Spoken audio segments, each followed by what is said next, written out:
what you want, when you want it, where you want it. This is The Mesh.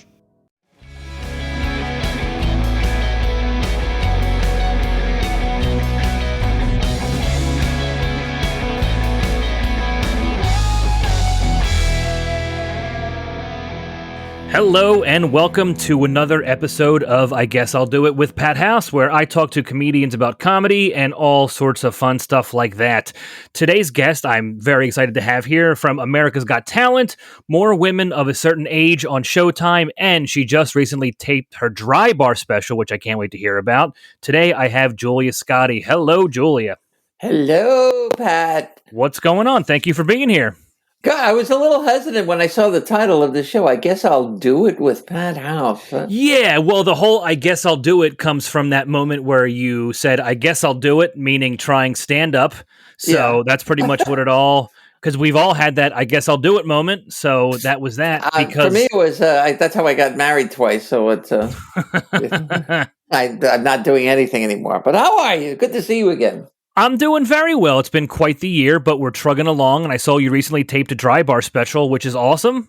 Over the weekend, I just got back on Sunday. It was, I went out there very, very nervous for a couple of reasons. First of all, it was my first gig back in like a year. I had done one or two, over the course of the past year, but this was taped. So, I had to get it right. Yeah. And, we all got rusty last year is what that comes down to. Oh, man.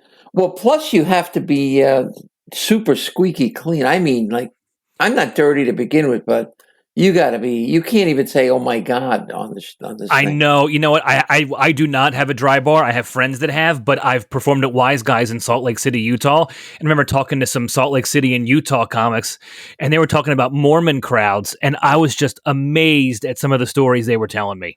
Yeah, of like, it's like clean times 10 in a way. They were. It's like you're on the Ed Sullivan Show and it's 1958. That's how clean you have to be. They were, and they have they've gotten a little bit more relaxed from when they first started. But I was very nervous for the first show because of those two reasons. I knew I was rusty, and I didn't want to slip up because you can't stop tape. Well, you can't stop tape, but it's hard to pick up the crowd again after that. In the flow, absolutely. Yeah.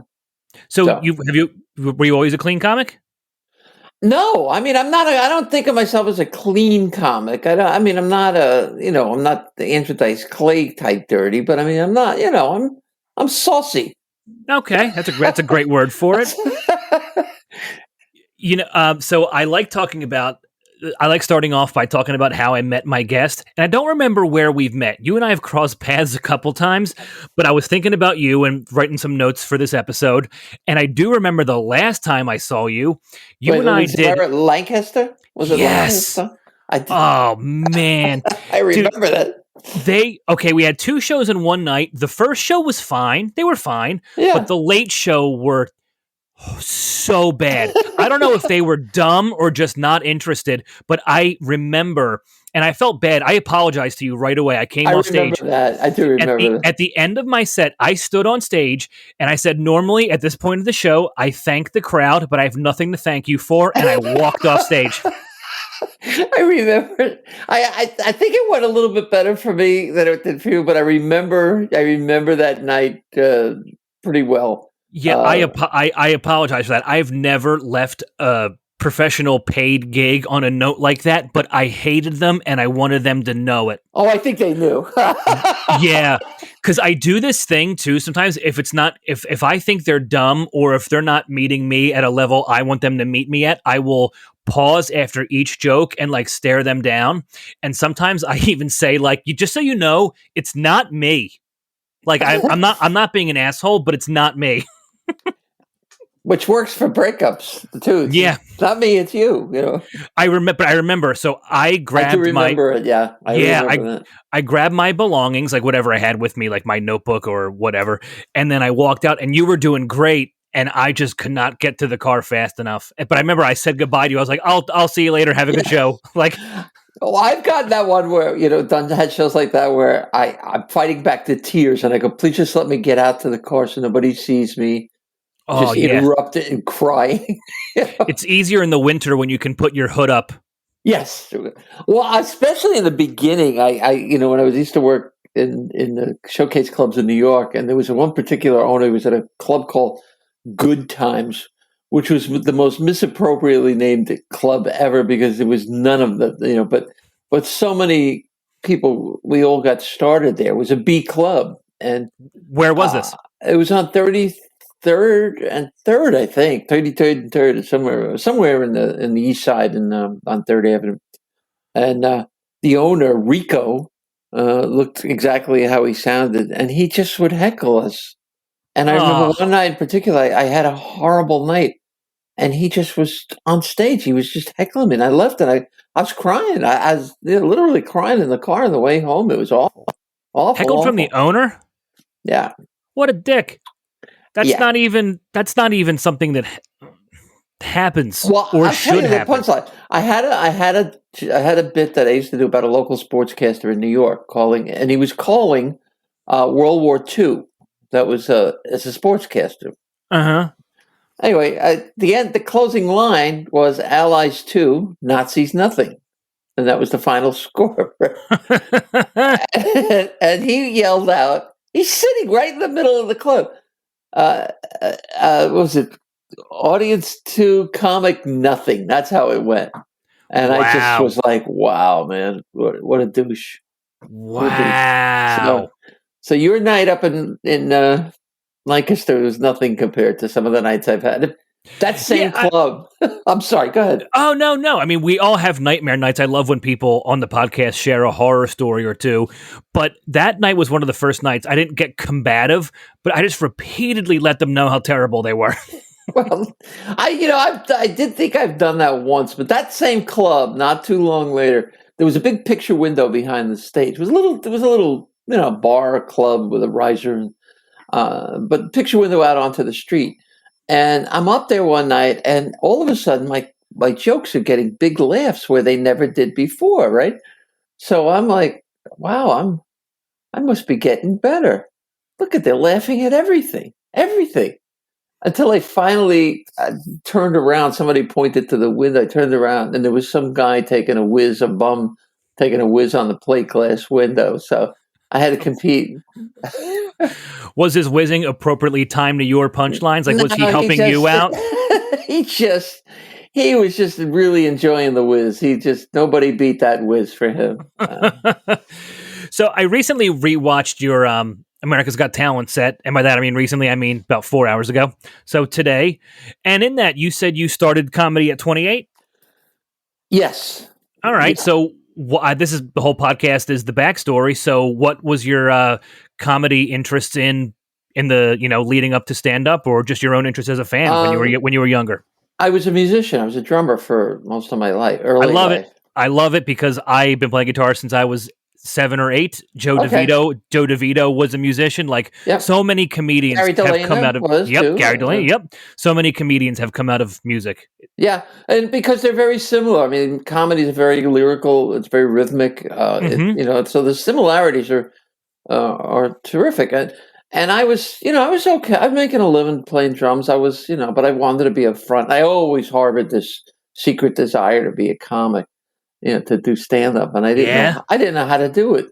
So in 1980, there was a Chinese restaurant in Paramus, New Jersey called the Jade Fountain. And a guy named Hal Ennis, he put, long before any other clubs did, out of New York gigs, he decided to put this gig in the Jade Fountain, right? And he would use local talent, plus he'd bring in talent from New York. So he kind of gave newcomers a chance. And I auditioned for him, and I got a spot that night. Wow. Yeah, and I remember I had this bit where I dressed up as Moses, and I was doing a commercial for 10 Commandments hair coloring for men. And I would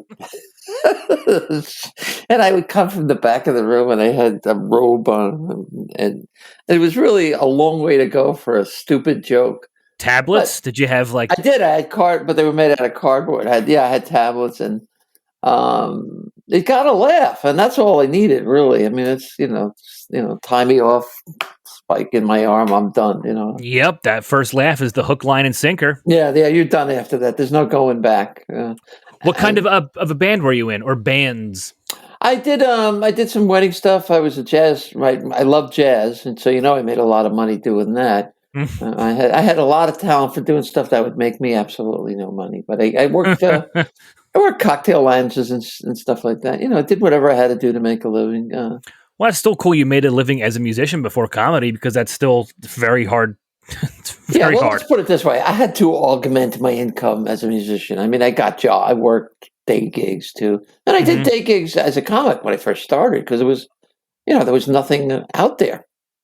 Where was that very first set at? Did you have like prepared material? That very first time you stepped on stage doing stand-up, where was that? As a professional? No, just ever. Just saying. That the Jade Found. Oh, okay. That one. Yeah. Okay. He continued to bring me back, so I would get like little 3-minute, 5-minute spots, and then eventually I began to MC the show. But he was bringing major talent out from the city. He was bringing out like Seinfeld. I mean, of course, these people were unknown, but Bill Maher, Paul Provenza, Eddie came out all the time. I mean, everybody who's anybody now went through that club and to do this Chinese restaurant. Yeah, because they were just working comics, just trying to get through life. It's so funny, because with the Chinese restaurant and comedy, that's not really a thing in Philly, but that's how like Boston started too, at the Ding Ho. Right, with like Stephen Wright and Bobcat. I mean, a million people all came out of this little Chinese restaurant. Kevin Meaney. Yep. What was that? God, he just died. The guy who started that. Kevin Meaney? No, the guy who started that Chinese restaurant. I don't think I know that name. Ding Ho. He was at Kevin's wake, and we got to talk, and then he died about a year later. Oh, damn it! I can't remember his name. It'll come to me, but don't worry about it. Yeah. But it's so funny that so I had my friend Joe List on the podcast, and he's a Boston comic, but a couple generations after the Ding Ho, and most of his first gigs and open mics were at a Chinese restaurant. So it's just so funny that's just a thing in certain areas. It's kind of weird, yeah. It is. Because I've heard that in Boston and Jersey, but I've never done a Chinese restaurant here in Philadelphia, except for a private gig where I absolutely bombed. But Paul Lyons and Vince Valentine had a Chinese restaurant for a while. They did? In the suburbs, yeah. I don't know why. They're just very conducive to comedy, but...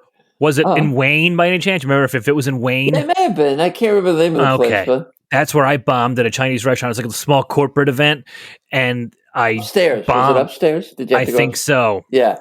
And I bombed, and I bombed, and then I had to eat dinner with these people, and then do another 10-minute set. And I was like pleading with them. I was like, "Please let me do just one 20-minute set, not 2 10s." Like, no, we really want 2 10s. So I bombed. Had to eat dinner with them. I'm just sweating. I hate everything. I hate myself. I hate them. And then I just bombed again for a second time. But I made like $300. And then again, I ran to my car. I'll tell you, I was when I was in the business. Maybe this was shortly after doing the Chinese restaurant, right? So I was in maybe 6 months, and I was desperate for money. So I entered a contest at the New York Daily News. It was a limerick contest. Mm-hmm. So I was desperate. So I wrote this limerick about summer in New York, and I won. Right, I won $1,000. Right, no kidding. So, yeah. So they come, they do this whole story about me. It's in the Daily News, and I get a call from the Fernwood Resort in the Poconos. I don't even know if it's still there, but they go, "How would you like to work the Fernwood?" And I'm thinking, this is like show business now, baby, And I go, "Well, it depends. What's the money like?" So they go, $100. I was willing to take 25. Right? They go, $100. I was like, well, okay, I think I can do that. I took the date. I go up there, I buy a new set of clothes. I go up there. I died 1,000 deaths. There were kids running in front of me in the stage. I'm eating it like major league. I get off the stage and I fall. It's dark. Oh. I fall, rip my pants off. My leg is bleeding. And the owner, the manager, is yelling at me for doing such a rotten job. It was awful. It was just indignity after indignity. Seriously. Yeah. Injury to insult. Yep. Mhm. That's such a weird dynamic too, to get like berated for not being funny. While you're laying on the floor, Yeah. bleeding with a hole in your pants, it's just, it was not a good day. Though I feel like sometimes sometimes a comedy club manager would have every right to have said that to me. Yes, of course, yeah. But I mean, I feel like most people that know what can happen at a comedy show know that crowds can be shit. Well, I think the fact that there were the kids there, God, yeah, kids in the crowd. I was opening for Dom Herrera at Good Nights in Raleigh, North Carolina, and I was about to go into my closer, and a baby cried. And I was like, is that a baby? And it was. It was absolutely a baby. And then after the show, the woman in the lobby is holding a baby and shoots me this death stare. Like, how dare you?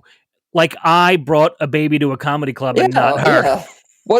How did she behave for Dom? Because I can't imagine him putting up with any of that. The baby was quiet during him.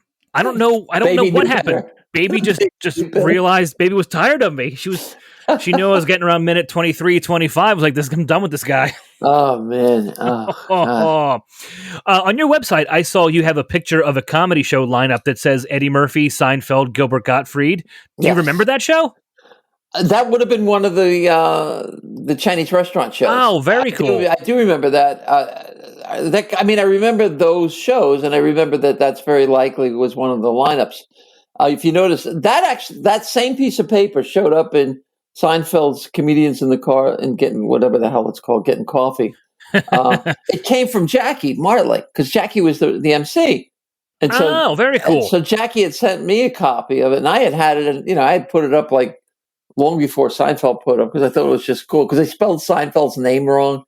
I mean, I didn't even notice that. Oh yeah, if you look closely at it, I'll go back. Yeah, it's a real classic piece of memorabilia. I don't have the physical thing. Jackie has it though.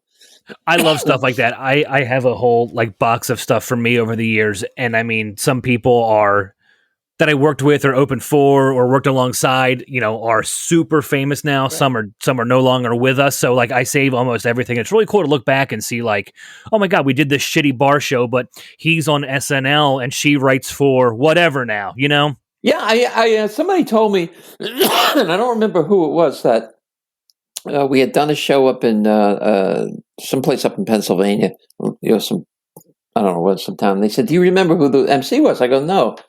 And he told me, because it was David Spade. I was like, "No." And he goes, "Yeah." And, wow. And I don't remember it. I really don't remember.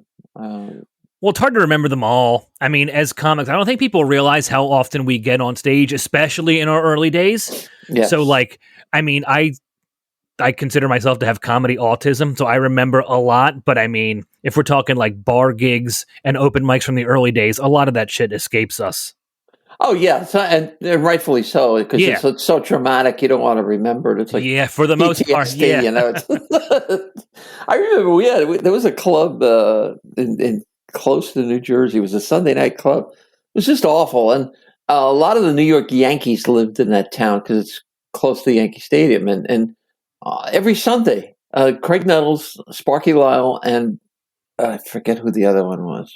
Legends. I mean, these are come in and just get drunk and heckle the shit out of us. It's like, dudes, come on. That's really funny. It's bad enough to get heckled, but then finding out you're being heckled by like a major league ball player who can probably bench like 400 pounds and like but three of them, Yeah.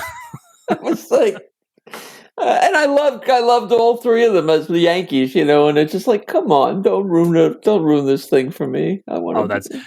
So after you did that first set, were you hooked? Were you jumping on stage as often as you could everywhere? Did you There wasn't any place to jump on stage. It was just that place in Jersey. So I naturally, not long after that, went into New York to the Improv. And in those days, the process was, I think it was I don't know if it was once a week that they held auditions. You had to audition at Catch and the Strip. Yeah. That's like their lottery system or something, right? Right. And we would line up. I remember getting out in front of the Improv that Sunday morning. It was August, and it was hot. And I was already the second one online. It was like 8 a.m. I mean, there was already people lining up. And at around 3:00, Bud Freeman pulls up in a cab. He comes out, hands out the numbers. Be back tonight at 8:00. 3 minutes. Bam, he's gone. He's gone. Right? Which is like, what do we do now? It's 3:00 in the afternoon. So I went back, and Joe Piscopo was MC. I remember that. And I did my 3 minutes, and I passed. I don't know how it happened, but I passed. And so back then, passing at a club didn't mean you got to perform there. It meant you got to hang out and maybe get on at 3 a.m. Oh, that wasn't a guarantee at the time then either? Well, it was if you played if you learned the system, you needed. I wasn't good at the system. Took me a little bit longer. No. And plus I was married and I had a kid, so I had to work. I couldn't hang out really, really super late, when I didn't live in the city. So I lived in Jersey on the other side. Jersey comics back then were sort of second-rate citizens, But I do remember like Overton, and I used to drive him home a lot because he lived in Jersey. And in fact, the very first press I got, they did an article on Overton and me. Okay. And there's, our pictures plastered across the front page of this newspaper. I was like, holy shit, I'm on my way, baby. And that's fun. You never forget your first press. Like you just told me exactly what you were talking about. And mine came from when I was at college. I started stand-up at 19. And then I was like 20 or 21. I did a show on campus, and some woman wrote an article about me, a fellow student. And it was just so bad. Like it was like she meant well, but everything was just phrased not well for comedy. Yeah. Like she, how do I say this? Like I said, tonight went well. It was great, but she phrased it like it was my very first time on stage, but I've been doing stand-up for like 2 years. So like it didn't make sense. And nobody else really realized that but me. And that's all I could think of for like a month. Because if anything's, I guess maybe true with anybody, but I feel like with comedy or comics, if anything is the tiniest bit off, we just can't let it go. Nobody ever gets it right. If it pertains to our career. In the intro, you did, when you talked about Showtime, you said women of a certain age. It's not. It's more funny women of a certain age. Damn. And I know. And I was like, Jesus, what? It's not that hard to remember. But you're not the only one. I mean, and I thought I had that nailed down because I know Carol very well. I've had her on the podcast. Yeah. I thought I had that one. But now that you say that, I can see the logo in my head now, and you're absolutely right. Yeah. I got to tell you, I don't know if she told you the story, what a human being she is. What a man. Oh, she's great. I was scheduled for the first show, for the very first one, Funny Women of a Certain Age. Mm-hmm. And about, I guess, a month before the taping, I was rushed to the hospital. Excuse me, and I had to have quadruple bypass surgery. So comes the show's taping January 14th. I think that was the date. By December, I'm home from the hospital, barely, I had bouts of pneumonia afterwards, barely able to breathe. I call her up, and because I hadn't canceled officially yet, but I call her up. I go, Carol, I know I don't sound good right now, but I'm gonna be there, right? Because I don't want to miss this. It's like the opportunity of a lifetime, And she goes, "Are you sure?" I'm like, "Yeah." I sound like, Babe Ruth at the final day at the Yankee Stadium right before he died. Right. So, excuse me, I got to blow my nose. Yeah, no problem. Sinuses. So 'tis the season. Yeah. So needless to say, I couldn't make the taping. She got a replacement. And she said to me, though, if there's a second show, I swear to you, you will be the first person I call. And true to her word, several months later, she called and booked me, and I taped it and it was, it was a good experience. So that's awesome. Yeah, I've watched it. It's great. Were you on the episode with Thea? Yes. Yeah, I love her. I was on a family vacation one time. Sorry, no, this wasn't this was just I was on a cruise with friends, and she was the comic on board, and I've been a fan of hers for a long time. And here I am, I'm on vacation, I'm with non-comedian friends. It's no comedy. Nothing this week. I'm putting all jobs aside. No stand up. No nothing. Well, Thea's the comic on board. We met up every single day and we're talking comedy. She's really good. They all were. Caroline Ray was on that show. Carol Leifer was on that show. Carol Leifer, yep. Tammy was Tammy on that one. Tammy was on that, and I don't want to. Okay, Carol. So obviously, I think that was everybody. Well, the story to that is a lot of heavy hitters on the show, right? They're all heavy hitters, right? About an hour before the show, Carol comes up to me and she goes, "Oh, by the way, you're closing the show." I'm like, "What?" I go, no, I'm not following Thea because the lineup was already, she was going, she was close. I'm like, you can't expect me to. She goes, "Listen to me. I wouldn't have put you in that spot if I didn't think you could do the job." And so, what are you going to do? You can't say no. Not going to argue that, yeah. And when they cut the show, they put me in the middle. But know that when you watch it, I was closing that show. Oh, no kidding. Scared the bejesus out of me. Yeah. Why do you think they edit it like that then? Why would they not air it? Well, because the bigger names, the bigger names get, Thea's a big name. I mean, I think she was the final act to close it out, right? And that was the Bell House in Brooklyn?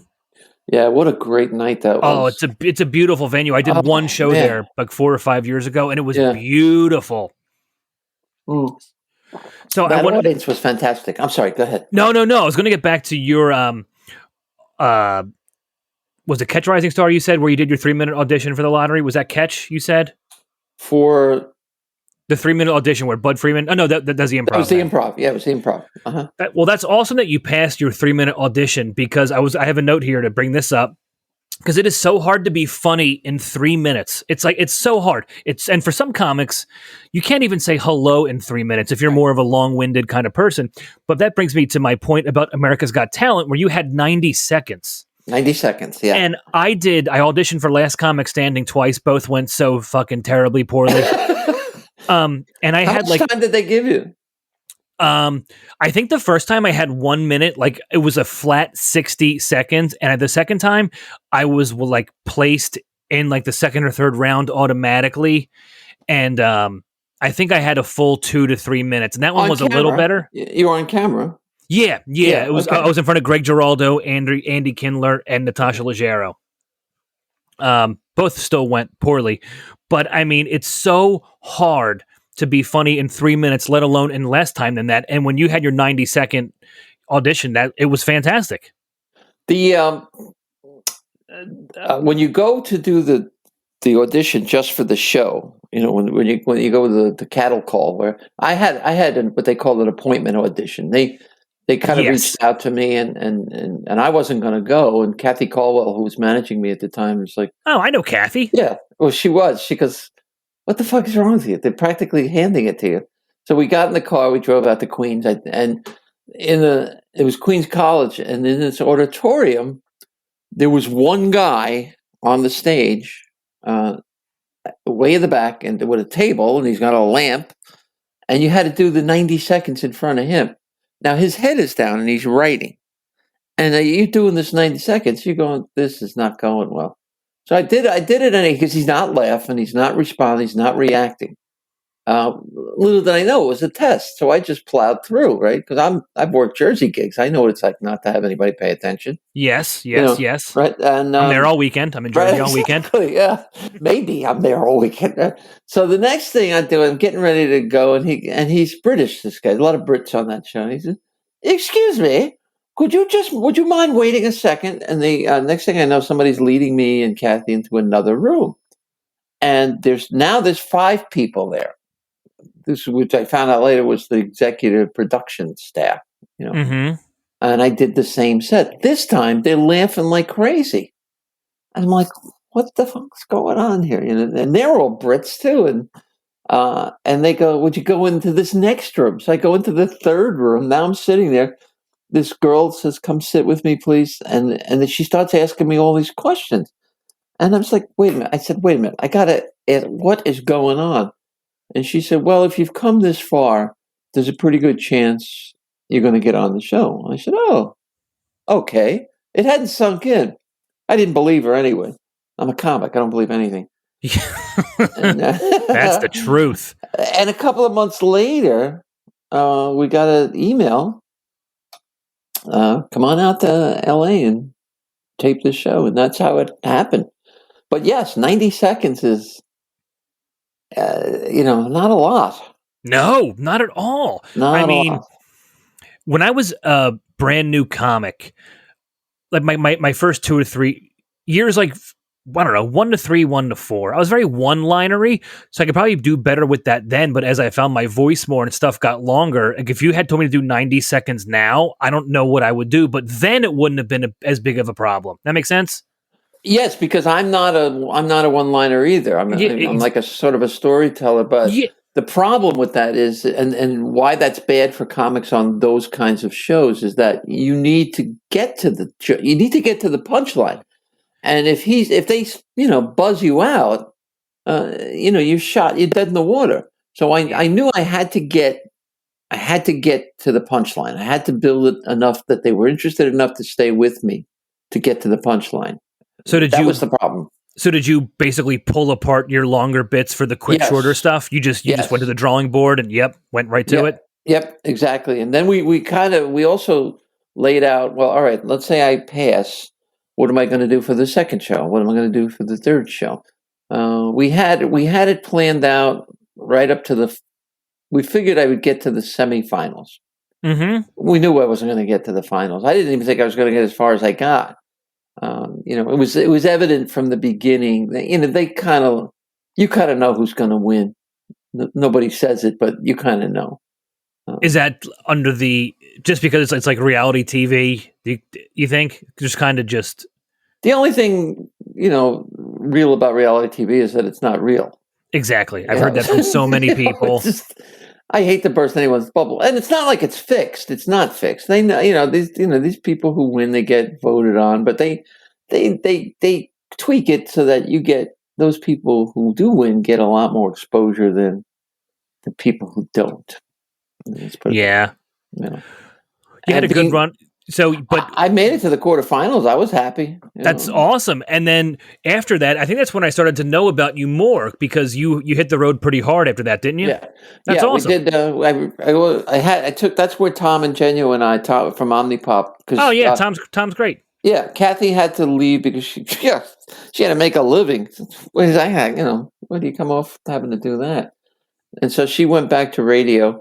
And Tom took over as well. He was booking, but he took over as management at that point. And I recorded the first album, so we did a lot of promo on that.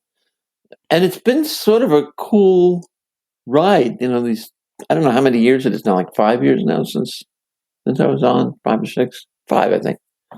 I don't know, I lose track, but yeah, it's put me in a place that I always hoped I would be in, professionally. Yeah. I'm really quite happy. That's awesome. That's exactly why we get it in the first place. Mm-hmm. I mean, no matter all right, is new material still exciting to you? Yes. Isn't that the truth? I wrote a couple of things today that I'm going to try this weekend, and all I'm thinking about is doing the new stuff this weekend. And I still feel like I'm brand new because it's that exciting still. I'm coming up on 17 years. Yeah, I did a couple of jokes, a couple of new things for Dry Bar, and when they worked, I was like, oh yeah, yep, yeah. It doesn't ever get old. That doesn't ever get old. Nope. With your Dry Bar, so you went in feeling rusty, if I may say so, and you still did new stuff for a TV taping? I don't know if I have a suicidal urge or whatever. I mean, I no matter what the show is, if I have new stuff, I kind of always do it right up front. I don't know why. I've always done that because I think it's exciting. I think you're. Yes. I feel like I've done the same thing. I've opened with new stuff and I've had it gone well and not gone well. Yes. And when it goes well, you're like, oh, of course, this is funny.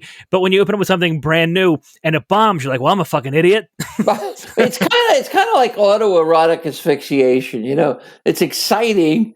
And you want to see how far you can go before you die. It's that kind of a sensation. Not that I've ever put a plastic bag on my head, but I can. A belt, maybe. A belt's a small belt. No, but it's an analogy. It's that you get that adrenaline going, and when it does work, you really the tried and true material just gets through the roof. So It does, because it really does this thing to your brain where there's like this rush of euphoria. The new stuff hits, you have confidence, and you take yourself to the next level. yeah, I am all powerful. When it happens. Yeah, I found the same thing happens, and not that it happens that often, but if you shut a heckler down, or if there's a major disruption somehow that you own and the crowd loves it in an off the cuff moment, I find that when you go back to your material, you sell it 10 times better. Well, as I recall, that show in Lancaster that we were talking about. Except for me that night. No, I wasn't talking about it. As I recall, though, there were a couple of people, locals that were out in that audience who were like that I had to shut down. And I think that kind of got, the crowd on my side. And you're right. I don't like dealing with hecklers at all because I just don't feel like it's part of the, it should be. It's gotten better over the years. Have you noticed that? Oh, absolutely. I feel like it's gotten better. Definitely. It definitely has. And I feel like comedy clubs have security guards now, or like people, like more sets of eyes. And I feel like in the past, I don't know, 10 or so years, stand-up had a new like resurgence and became so much more popular thanks to a million comics. And I feel like people that go to stand-up shows really care and want to see the show. So, like, I feel like it's more eyes in the showroom, and also people don't want the show to be disrupted. I never understood. I always dreamed about what it would be like to have genuine fans, where people would come to a show to see you. I think about that all the time. When it happens, it's both exhilarating and pressure laden. Yes. Because you feel this urge to you've got to provide this show for them. And what if they come back? I've had people come back 7, 8 times to see it, and I have to apologize to them. I'm like, I'm sorry. You're like, I didn't write this week. I was busy with other shit. I know, but they don't really expect it. And I've come to find out that they view it as sort of their favorite band playing their favorite song. That's not good enough for me. I want to give them new stuff all the time, but they're okay with it. For Dry Bar, I did a couple of jokes that I pulled out of mothballs because they were clean, and I knew I had done one. I did one joke on there that I wrote. It's 40 years old. It's still funny. Wow. I know, but it's still funny. And I was like, wow, that's a quality joke because it's managed to survive all these years. Well, some jokes are timeless. Mm-hmm. I mean, what's the joke? Do you mind sharing? No, the joke was that I had to quit smoking. I couldn't breathe. I went out walking about a block and a half, and I started to see dead relatives at the end of the block going, "Come on, Julia. Come on." Oh, that's funny. That resonates with people of any age. Yeah. People who heard that joke 40 years ago, or young kids right now who are thinking about quitting smoking. It just seemed like appropriate for. I think I may have done it even on AGT too. It's just one of those jokes I just keep pulling out when necessary, like break glass for joke. Pull it out in an emergency. Oh, that's a perfect analogy. Break glass in case of emergency. I have a handful of things in my back pocket, and I typically do them or like a casino gig or in front of an older crowd. Or if something isn't going well, there's a handful of things in my back pocket. And I have a couple friends that know, like, hey, if I'm doing A, B, C, D, E, F, or G, I'm not having fun. Like, I either need to, in my mind, feel like I need to save this show, or I'm doing these jokes because they'll probably work and I just want to get by and fill my time. Yeah, I didn't do it because I wasn't having fun. I did it because I knew the joke worked, and I enjoy the fact that even after all these years, that joke still gets a laugh. And I was like, yeah, you know what? And then I try to figure out in my head if it's morally wrong for me to recycle material like this. I should be writing new stuff all the time, and I do. I write new stuff all the time, but the comics of old. Like, our generation before me, the Vegas guys and girls, they did the same act for years and years and years and years. until they Yep. got a television spot, and then they stopped doing it. And they bought material. They didn't write it; they bought it. So Or stole. or stole it. Yeah, I mean, it's a different set of rules now for us. And it's hard. That's I why always I think of, admire Seinfeld, because he's such a prolific writer. yeah, and there's so many comics out there who are prolific writers. I mean, even people. So I used to work at Helium Comedy Club in Philly during the day when I was in college and a little bit thereafter. And I would watch these comics year after year. I could name a million people: Maria Bamford, Greg Giraldo, Dave Attell. I could name a million. And they'd come back to Helium every year with a new hour. And I'm like, holy shit. Well, Carlin was like that too. I mean, I think I have a theory about that, and I'm teaching a class now, and I'm about to tell these kids the same thing. I think once you've established a character, once you find out who you are up there, and that character, it becomes so much easier to write for that character. Like Rodney was like that. Rodney was maybe the easiest person in the world to write for, because nobody else could do Rodney's material as well as it. But the only joke I ever sold, I sold to Rodney, and a lot of us. Okay, tell me about that. The joke was, I don't get no respect. Even my American Express card left home without me. Oh, that's awesome. I'm a huge Dangerfield fan. I've had a couple people on before. Like I had Tom Dreesen on and Rich Scheidner, and I know Dom Herrera really well. So Dom's told me a million Dangerfield stories. I love hearing about him. He was a character, boy. I knew him not really well, but working Dangerfields all those years, seeing him in his robe at the bar, and the staff just being. It was like a Damon Runyon, story with the characters that hung around there. It was the a great infamous time. robe. Yeah, the robe. Yeah, at the bar. I did the New York scene in 2011 for a year, and Dangerfield actually through Omnipop, I believe. I did Dangerfields on a lot of Mondays, and they just like never went well. Like never. I never know. Like. I was always after the MC, which was fine. Like I knew where I stood. I didn't mind, but it was always like tourists and non-English. Oh man, yeah, I just Japanese remember people coming in and looking for Rodney, and he's been dead for 10 years. Oh, okay, well, yeah. Yeah, I didn't have too much club action in New York City that year, but Dangerfields was very good to me, and I will always have respect for that. But man, did I just eat my nuts almost every single Monday. That was one of the hardest clubs in the city, so don't beat yourself up over it. No, I've heard that. I mean, it's 10 years removed. So I don't think about it every day, but like one out of every three. It was a tough club.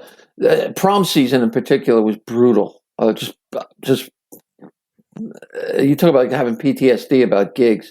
Midnight and 2 a.m. shows for teenagers. I think the last show was at 2. Yeah, I think it ended around 4 in the morning. It was nothing awful. About that sounds good at all. I was recently reading Sam Kinison's book that his brother wrote, and like when he was in Vegas, they would do like, I don't know, 6 shows a night at like 8 p.m., 10 p.m., midnight, 2 and 4. I'm like, there was a 4 a.m. showtime start. Yeah.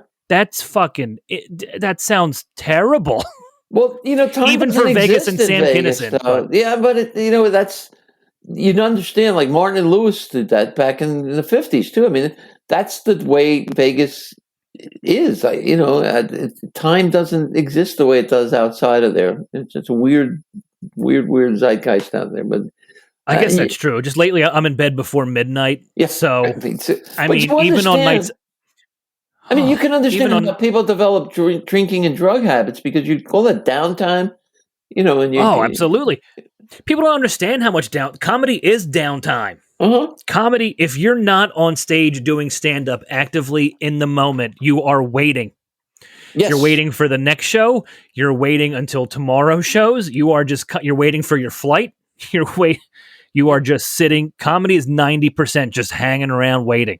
And so is television. Doing television is the same way. If you're on you're on a show, you're sitting in for hours waiting for your, doesn't matter what your call time is. That you get there on your call time, but you don't get up until they're ready for you. And it's.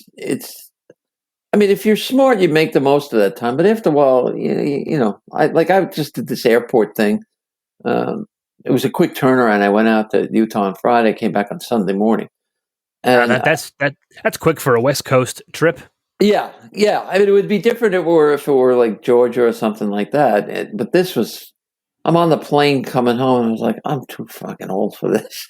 I hate to do this. And flying now is such a miserable experience anyway.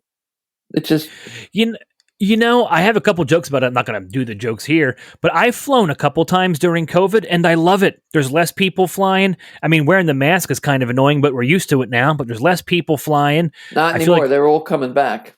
They're they're filling up that plane if they can. Yeah, they are. So that Salt Lake City plane was all full up. Almost, yeah, and you still have to wear the mask. So it's like, the mask. They always added another thing, like after 9/11, take your shoes off and go through the. Now it's wear a mask, take your shoes off, put a bag over your head. Yes, yeah. So I would, if I could drive, I drive, but I couldn't obviously drive on this one. No, that would be a long drive. Yeah, imagine. Were you in Salt Lake City or were you in Provo, Utah? I was in Provo. I landed in Salt Lake City. It's only a 45-minute drive. And it's beautiful.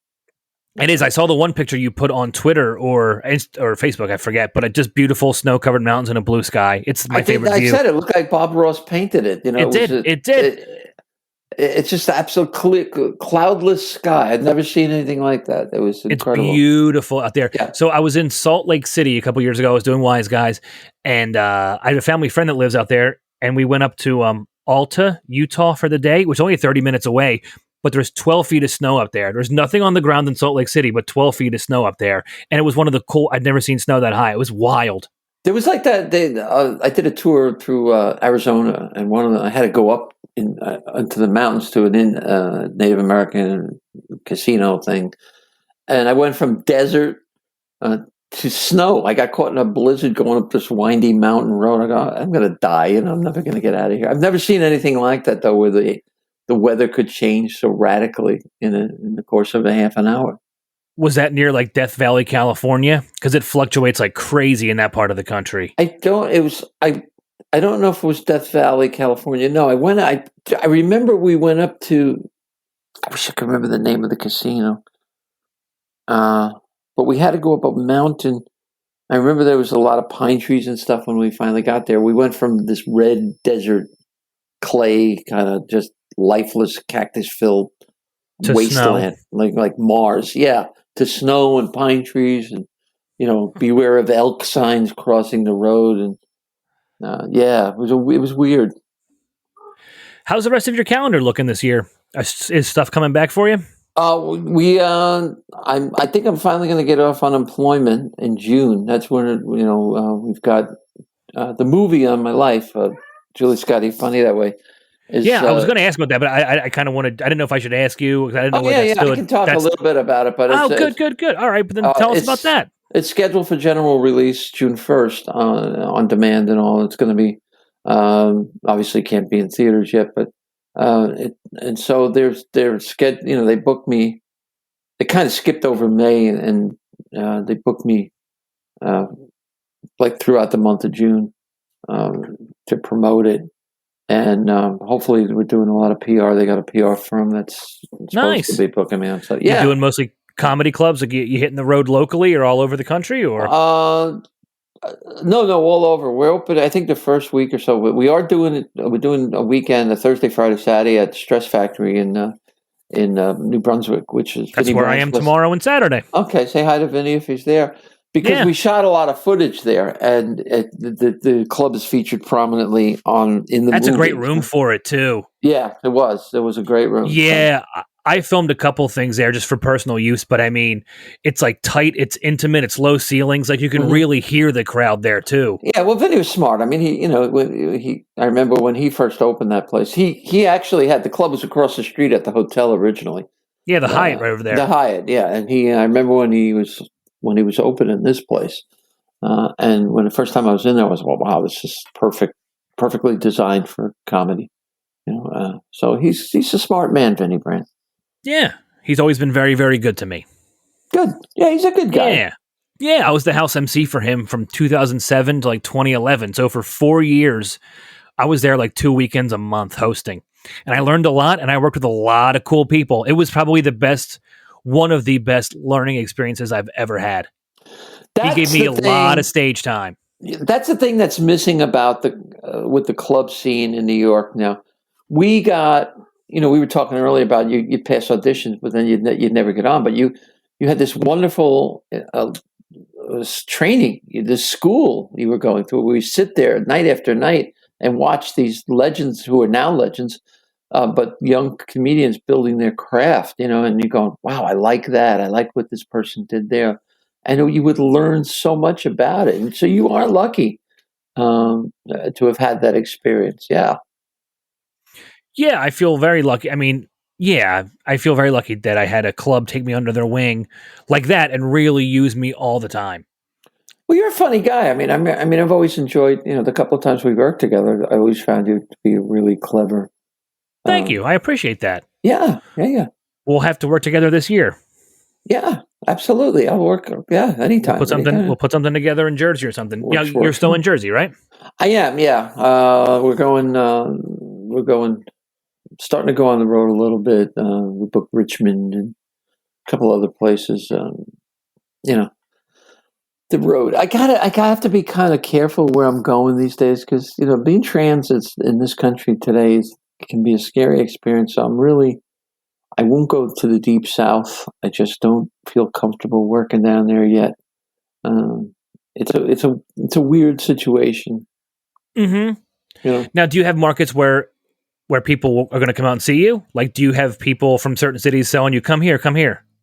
It's interesting. AGT gave me exposure around the world, around the country. I built up this database this fan base that I'd never had, or never would have had otherwise. And they come out. I'm not like a superstar comic where they can pack a theater, or something like that. But I get enough. You put me in a 200-seat room, I've got enough fan base at this point that they will come out. Yeah, that's awesome. You got to know. That makes me so happy to hear. Yeah, I mean, me too. I mean, I when somebody will come, and every now and then I'll get a note from somebody that they'll send me an email. Somebody just sent me a picture last week. I don't even know where they got it from, but it was the AGT shot, and they sent me a nice, lovely letter, handwritten letter, asking me for an autograph. They put a return envelope in there, and I just wrote out a nice note. Yeah, and I signed it and sent it back. But that's a weird thing to get used to.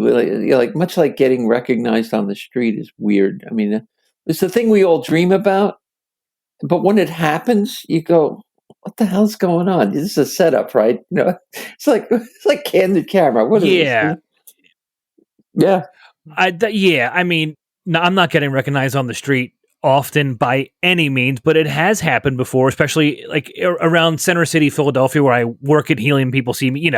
It's locational, but it's always strange. I was in Spokane, Washington, and a guy bought my T-shirt, and I come out of my hotel room the next morning to get coffee, and the guy is also in the coffee shop wearing my T-shirt. And I was like, that's bizarre. Cool. Yeah. That shirt was in my home yesterday, 3,000 miles away, and now you're wearing it. Yeah, it's really a weird reality to show business, and it makes you really understand why people get screwed up in this business too, because sometimes they start to believe what people say about them.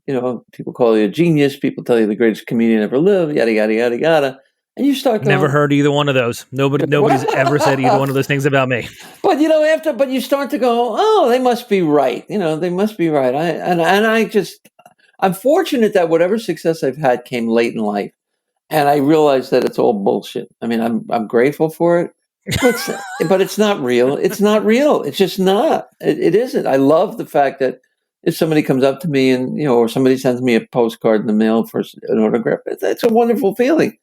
But it's not real, And the minute you start to believe that it is, you're fucked. You're doomed. I know I'm being sort of Debbie Downer here, but no, not at all. Grounded. I love hearing.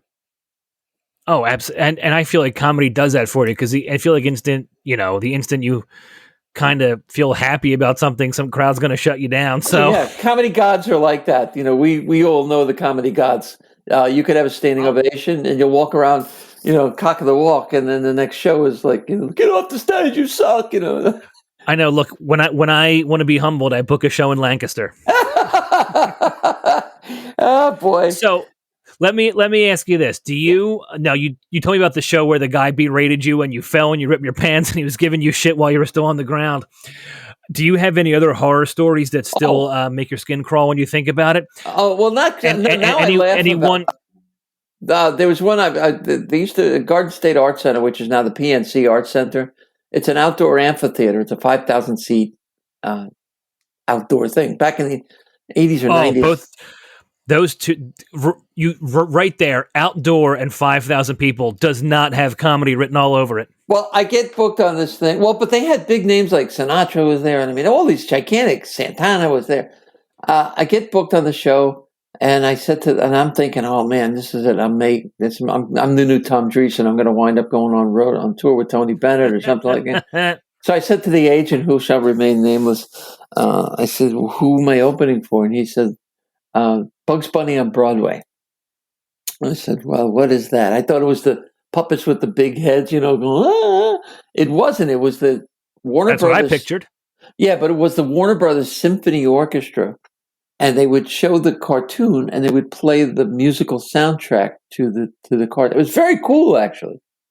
No puppets involved. No puppets were harmed in the making of it. Right? Mm-hmm. So they hire me to open, and I get there, went out, bought new clothing. It's the last time I ever wore brown on stage. I don't wear brown anymore because the two times, time where I fell off the stage, and this time, I was wearing brown, so I never wear brown anymore. Anyway, okay, lesson learned. Yeah, I get all these comp tickets. I'm inviting my ex, my wife at the time. My kids are coming. My neighbors. I had like 30 comps, right? And they all show up, and I'm big shit. I'm working Garden State Art Center. I go out. They put me out there while they were seating the audience. You're cannon fodder. And, I'm dying. 1,000. I mean, I'm flop sweat just pouring off of me. It was like you in Lancaster times 1,000. It was just awful, right? And I hear this chanting way in the back of the amphitheater. And I can't distinguish what they're saying. So I stop and I'm listening and they're yelling, "Bring on the fucking bunny. Bring on the fucking bunny." And it's getting louder, and it's being picked up by people in front of them who are now joining in. Now, my whole family, and I just looked out and I started laughing. What are you going to do? That's not even a rhythmic chant. No, the way they did it was like, "Bring on the fucking bunny," something like that. "Bring on the fucking bunny." And I was doing so bad that I almost joined in. I was about to, join them. And again, the manager yelled at me when I came off and threatened to sue me. I don't know why. To sue you? Yeah, because he said I said bitch on stage, and you weren't supposed to. And I said I didn't say bitch. And then the crowd started chanting "fuck." Fuck the bunny, bring on the fuck. I said, "What?" That's what I said to him. I said, "It doesn't bother you that they're saying the fucking bunny in front of all these kids? Come on." You worried that I said bitch, dumbass bitch. So anyway, thank you for sharing that. See, this is the thing too. As comics, we're buddies, and I know all my friends are funny. So whenever I talk to other comics or I ask about my friends wrote on the weekend, they'll be like, "Friday Late Show sucked." Okay, well, you're my friend and I know you're funny and I'm sure you did well all weekend, but tell me about the Friday Late Show. War stories. Yep. Absolutely. That's what I love. Yeah. Thank you so much for being here. Thank you for having me. Absolutely. Thank you. Tell us again about your documentary and the air dates. Well, the general release is June 1st, so I don't know exactly where you'll be able to see it yet. I'm not privy to that information, but keep an eye out. All right. Well, when I promote, when that comes out, I'll reshare this podcast and I'll help you promote it. So, yes, and you can go on my website, juliuscotti.com. And if you're interested in this little gem right here, you can get it on Spotify or I was going to say Nintendo, but you can't get it there. Anywhere Plugs right where into you your can- Sega Genesis system. Yeah, Pandora, you could get it on Pandora. It's so please buy it because I need the money. Thank you so much for being here. This was a great comedy chat. This is exactly what I love having on the podcast. So thank you for being a having part me. of it. Oh, Thank anytime. I hope we cross paths this year. I'm sure we will, Pat. I always ended like there's a crowd here. I always want to be like, big hand for Julia Scotti, even Thank though you. it's Oh, no, you're crazy. All right.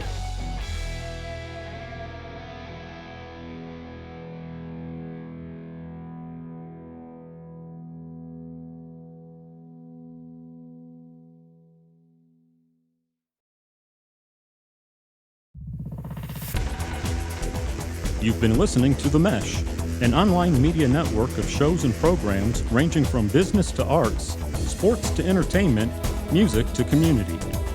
All programs are available on the website as well as through iTunes and YouTube.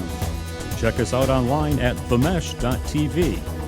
Discover other network shows and give us feedback on what you just heard.